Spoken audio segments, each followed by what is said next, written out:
Hello and welcome, my friends. In the past, there has slipped ever so slightly that I might have a genuine love for the Kingdom Hearts series, and I must admit, I do indeed plead guilty to the crime of enjoying a series that combines some of Disney's best known characters and locations with Final Fantasy-esque lore. To think, I could have been burnt alive for this crime more than 3 centuries ago. Now, as some of you may or may not know, despite the fact we've been getting a plethora of Kingdom Hearts related games since its start in 2002, there has been one game that has been dangling in front of us for quite some time now. And that is of course the much awaited and often delayed Kingdom Hearts 3. With its estimated time release still not known to us as of this moment, and with us getting our first taste of what's to come with Kingdom Hearts 0.2, Birth by Sleep, A Fragmentary Passage, God that is a mouthful, I figured I'd throw my 2 cents on what I hope will be included in this latest instalment, because after all, pleasuring me in particular is what all video games should be trying to do, you know? I may as well point out that some of this video was written before I got my hands on Fragmentary Passage, so there might be some evidence shown off that already answers some of these requests, but like many games of today, nothing is rock solid until the game finally comes out. Figured we would have learned this by now. So here for you all today, I give you my top 7, in no particular order, things that I want to see in Kingdom Hearts 3. Why 7, you may ask? Well, funny thing is, you see, is that okay, honestly, I just couldn't pick up 3 extra entries, so when in Rome, I guess.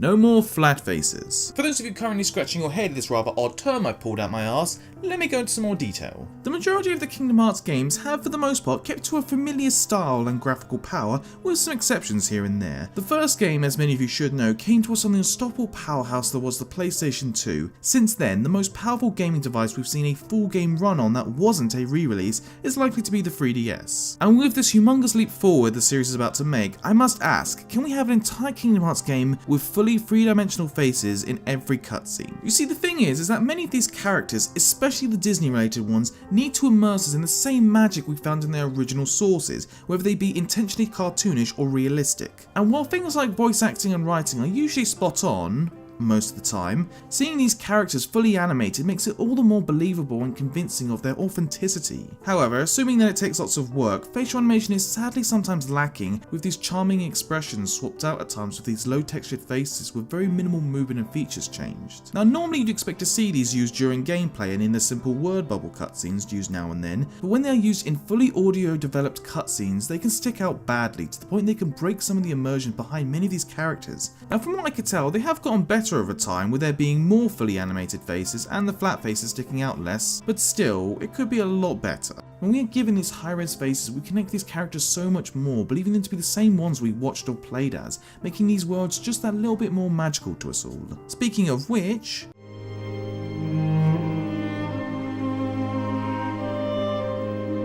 less empty / cramped worlds. Whether you realise it or not, the various worlds used throughout Kingdom Hearts have changed over time, with their structural design increasing or decreasing depending on the gameplay style chosen for that particular game. The first game's maps tend to be reasonably big, but would throw in lots of secrets as well as occasional shortcuts here and there. The only criticism really I can draw from is how sometimes it could feel a little confusing with all the multiple zones connected to one another. Plus some locations could feel a tad too confined, making combat reasonably difficult. The second game shifted things ever so slightly so as to make this less confusing for players, with most zones being a lot bigger, as well as having about 2 to 3 exits in them. Sadly, however, the amount of secrets to discover was dropped down by a lot, but we were occasionally given the opportunity to use the environment to help us out in combat, and even at platforming at points. Birth by Sleep did end up expanding environments to a relatively huge scale, however, due to the 3 ongoing storylines, areas were purposely cut off depending on whether that protagonist's story crossed over into that part of the world. Sure, the worlds felt bigger, however, this led to some locations feeling pretty barren at times, which, similar to my complaint about flat faces, ended up breaking the immersion. Dream Drop Distance very much followed in a similar design, but due to its inclusion of flow motion, it wasn't that much of a distraction. So with all these pros and cons I've listed, I have to ask, can we have one full game where everything is to the point? Where there are no use of spaces, less confusing directions, environments that are fully interactive with secrets and goodies to discover, while still paying great homage to the films they are based on. To be honest, I almost wouldn't mind them revisiting worlds like Halloween Town or Agrabah again if it meant we were given the definitive versions of them. Also, as a side note, can we maybe get a few extra NPCs here and there? Seriously, the population of the Hunchback of Notre Dame themed world compared to the actual movie makes the direct-to-video sequel look packed by comparison,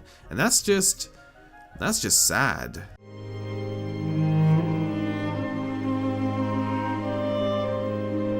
A more balanced combat system. Like the structure of the worlds, the combat has also changed over each game, with them continuously shifting around to the point that almost none of them are the same as before. With that said, I feel the gameplay style is a lot more opinionated than the world structure, so this very much comes down to which combat system you jive with the most. This also means that what I'm asking for is possibly something you may highly disagree with me on. Personally for me, I've always leaned more towards the faster paced gameplay of KH2, but I've always found certain traits within other games in the franchise that tend to sway me from time to time. While it does seem like many today regard KH1's combat to be rather weak, mostly due to how much more slow paced it was, I personally still enjoy it, and if you don't mind me saying, there's a touch of Dark Souls to it. Both Birth by Sleep and Dream Drop Distance swapped out the traditional menu selecting for deck commands, which turned out to work out well in my opinion by adding in a new layer of strategy behind most boss fights, as well as leaning the series away from becoming too hack and slash like. So yeah, my hopes again like my last pick is that we can have a gameplay style that manages to reach all corners, but seeing as how we can't really fully fuse the two of them together, at least I don't think they can, I'll personally just ask if we can improve upon KH2's style while still managing to include some form of RPG tactics that was brought out from the series after KH2's release in 2005. Also, while I've always enjoyed KH2's quick time events, could we maybe not make them as easy as repeatedly tapping triangle? I know the fragmented passages kind of confirmed what gameplay style we're going to go for this time around, but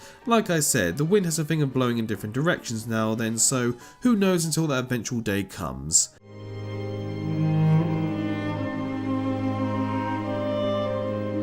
More Final Fantasy and other Square Enix characters. Now, despite this relationship between Square and Disney being viewed as an equal pairing, at least from the outside, it's pretty much become clear since the first game that Disney is the one who wears the pants here, with there so far being no worlds based on any of the multiple settings in Final Fantasy's rather long history. And I can easily understand why, considering how impossible it can be to condense an epic 40-hour JRPG into a 1 to 2 hour story. But with that said, we have had many worlds that have gone off script before, so I guess it's not too impossible, so long as it doesn't become overstuffed with backstory and manages to remain relatively coherent in the Kingdom Hearts universe, an important note for later down this list. But still, the idea of bringing more variety is something I feel can work out for the best when done right. Fighting story, I never actually played a Final Fantasy game until I got my first taste of the series from KH1, so a bit more representation from Final Fantasy would personally be appreciated, but when we go a little more beyond those boundaries? In Dream Drop Distance, the idea of introducing other Square Enix properties became a reality with the addition of the much overlooked The World Ends With You. Now granted, this inclusion could have merely been due to the fact that Tetsuya Nomura, who's been with the Kingdom Hearts series from the start,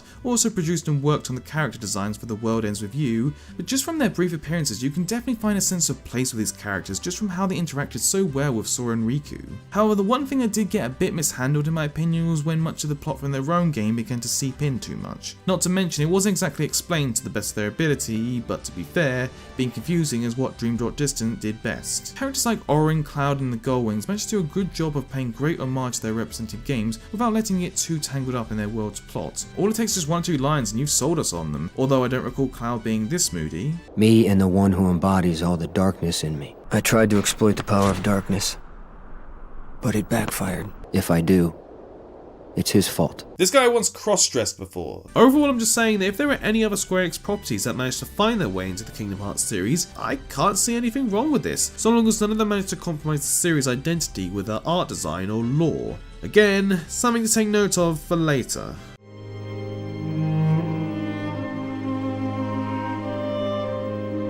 More use out of both the Hollow Bastion and Twilight Town gangs. You know, I don't think the subject of friendship has appeared enough in this series. Friendship. Friends. Friend. My friends. Pals. Buddy. Best friend. Best friend. My friends are my power. My friends are my power. My friends. They are my power! Remember that we are friends, and friends don't give up on each other because of their friendly friendship. BFF, man! Yes, it has very much become a long-running trend throughout the series that the bonds that we share with each other be brought up a few hundred times per game. While it can sometimes feel repetitive, it never really feels corny to me. Plus, there have been some real memorable moments just from these characters' interactions with one another. If you want to see something that really gets tiring, try watching all the cutscenes and Chain of Memories and drink every time they mention memory or memories. Trust me, you will not even last 20 minutes. Now, one group of people who have helped Sora out during his adventures is the Hollow Bastion Restoration Committee, or just simply known as Leon and the gang. As one of the few groups that are well aware of the existence of other worlds, the Hollow Bastion gang has been a nice mix of various Final Fantasy characters, plus Merlin, who have all lent a hand in aiding Sora in his ongoing battle against the darkness. They're also some of the only people who have attachment to a set world yet can still travel to others. So with this being a finale to their story as well, would we be able to see them in a more crucial role perhaps? Sure, they've really only made appearances in KH1 and 2, but they've gone from a small full outfit looking to retake their world to basically becoming its protectors. Again, similar to my last request, I feel that so long as they don't take over the show, I'm okay with them making a bigger impact on the game's overall story. But as I mentioned, it's not just them I want to see because, gosh darn it, I really want to see more from Hayner, Pence and Olette. Why, you may ask? Well, I don't know whether it had to do with the fact that the intro to KH2 managed to tug on my heartstrings at all, but really, I just feel so happy around these guys. Sure, they're not exactly fighters outside of using foam bats, and we have yet to see if they can actually leave their world, but even so, like Leon's gang, they remind us of how determined Sora's friends can be, even putting themselves in harm's way just to help him. And I'm not gonna lie, but all it's gonna take is a scene where they interact with either Roxas or Ventus for me to just get a little teary-eyed. Shut up.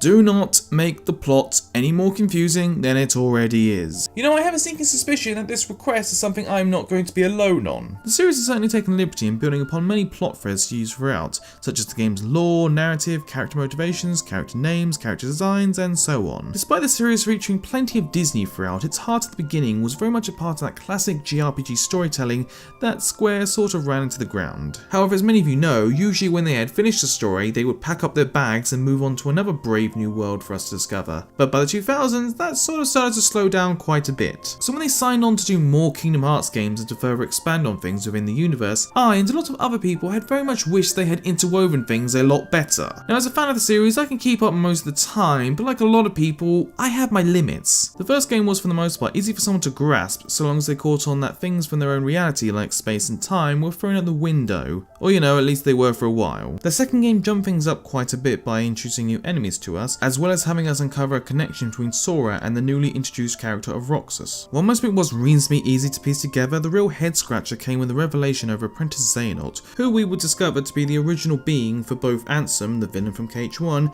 and Xemnas, the villain for KH2, which only became even more confusing when you add on the fact that Apprentice Xehanort decided to steal his master's name. We then moved back 10 years before KH1 with Birth by Sleep that looked to explain more of the backstory behind Kingdom Hearts itself, as well as more of an insight into what it meant to be a Keyblade wielder. But it wasn't just that, as we also found out that Apprentice Xehanort wasn't just a student who went over the line with his research. No, because it turns out he was actually a fusion of an evil old Keyblade master, also named Xehanort, along with a young Keyblade wielder named Terra. Still with me here? But let's not forget about these semi-spin-off, semi-sequels slash prequels that were 358/2 days and coded that could have simplified things down without including more characters and realities that so far haven't added to anything yet. But no, the crowning achievement of managing to confuse even long-time fans is with Dream Drop Distance, where we not only get dream worlds that bend all sorts of logic, but for whatever reason, we are given time travel of all things. This was not a smart move. Time travel is not what I would call a simple inclusion,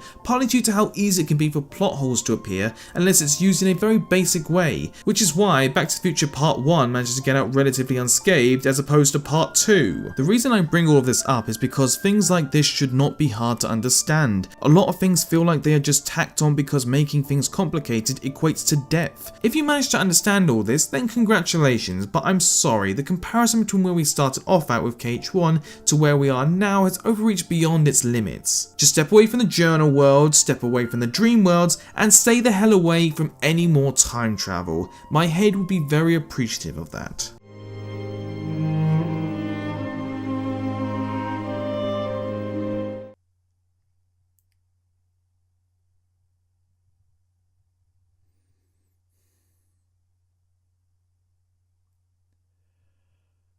No Star Wars and no Marvel themed worlds. Okay, so before some of you call for my public hanging, please just let me explain. Now I, believe it or not, am in fact both a fan of Star Wars and Marvel. I know, imagine that. I mean, it's rare that I'm a fan of either, but to be a fan of both? Those are like unicorn numbers, people. But yes, even today, at the mature age that I am, I have a real appreciation for their fascinating characters, colourful worlds, and exciting stories that tie them all together. The thing is, people, is that both Star Wars and the Marvel universes are awesome. It's just they don't really fit in here is what my problem is. So where to begin? Well, let's start with the obvious, I think, that being, how do you condense a huge universe like theirs into a roughly 2 to 3 hour level, or for that matter, how do you write a story around them? Now on most levels in Kingdom Hearts, there is usually a lot of exposition used throughout, mostly due to the fact these world stories have already begun before we've entered into the picture, such as Aladdin already having the lamp, Mulan already having left her family, and Elizabeth getting taken by the pirates. So because you may not know these films' stories off by heart, we have to be told quite a bit of backstory and things, like the world, the hero, the villain, and much more. So with that in mind, how the hell are you going to get through any of that in a Marvel or Star Wars themed world and still have enough time for some gameplay? I guess in a Marvel themed world they wouldn't exactly need to go into everyone's backstory unless it was important to the plot, which leads me to my second issue here, which is, how on earth do you create a world from these settings? Now I, like many, have thought of potential worlds making their way into the Kingdom Hearts series, but I realise that not everything can slot itself into that format that has been created for each game. Now this is going to sound incredibly geeky of me, but I created what I refer to as the snow globe theory, in which you can visualise the setting and locations coming together to form a complete and cohesive world. This is why, as much as I would love for it to happen, I personally can't really visualise a world based on properties like Toy Story or Wreck-It Ralph. If anything, a film like A Bug's Life would be easier to construct. And those same problems are present here with both Star Wars and Marvel. How would you create a Marvel themed world without it looking just like a normal everyday planet? How would you fit multiple Star Wars locations when they are set across a huge galaxy? Sure, we've had worlds that aren't exactly physical, like the 100 Acre Woods being set in a book and Space Paranoids being set in a computer, but even so, they still fit the bill in the end. But my third and biggest reasoning for why I don't want to see this here is because, well, as much as people make fun of it, Kingdom Hearts is kind of a love child. It is a silly concept, there is no doubt about that, but ever since that first game back in 2002, they have treated it with so much love and passion, pushing it forward to become even more than just a one-shot comic crossover like Archie vs Predator or Star Wars / X-Men. They have very much given it its own identity, one that manages to stay relatively far away from Disney and Final Fantasy's own mythos. There is no 4 crystals of the elements or a statue of Walt Disney propped up somewhere, which is why I am asking you not to focus on these humongous properties which will not only overshadow much of the game, but will deeply affect its identity in a way that it won't be able to come back from. That being said, if I were to stand here and be forced to compromise with something or other, I guess I will leave them both as being a small reference with maybe a secret Keyblade or in the slight possibility there being a summon for them. That is as far as I'm willing to bend. If the decision is ever made, I ask only that the choice is made because there is some real creative thinking in play here, and not just because some higher ups think it will end up boosting the sales by a small margin. Take a cue from Dr. Malcolm, just because you could doesn't mean you should. And exhale. And with that said, I think I've reached a new level of geekery thanks to this video, so thank you all once again for tuning in. If you happen to like this video, don't forget to like and subscribe for even more hot goss goodness, and you can check me out on Facebook and Twitter. Thanks again guys, and hey, be seeing you around.